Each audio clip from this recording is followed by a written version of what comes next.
আচ্ছা তোর কখনো মনে হয়নি যে আমার কেমন লাগতে পারে? আমি কতটা কষ্ট পাই সেটা কোনোদিন ভেবে দেখেছিস?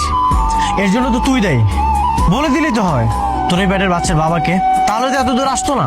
আমি সত্যি জানি না, বিশ্বাস কর দীপ, আমরা সত্যি জানি না এই বাচ্চার বাবা কে। আচ্ছা তুই তো আমার সাথে ছোটবেলা থেকে একসাথে চলেছিস, মিশেছিস, আমরা একসাথে বড় হয়েছি। তোর কি মনে হয় না যদি আমার সাথে এরকম কিছু হতো আমি তোকে জানাতাম না? বল, আমি আর যাই হই চরিত্রহীন না দীপ। তোর চরিত্র যে কেমন সেটা তো তোর এই পেটের বাচ্চা দেখেই বোঝা যাচ্ছে। দীপ তুই অন্তত আমাকে ব্লেমটা দিস না প্লিজ, তুই তো সব জানিস তাই না? তোকে একটা ভালো আইডিয়া দিচ্ছি, তুই ফেসবুকে স্ট্যাটাস দে বাচ্চার বাবাকে।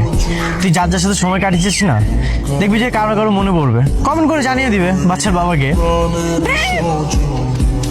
আমি আর যাই হই চরিত্রহীন না, তোকে বলেছি।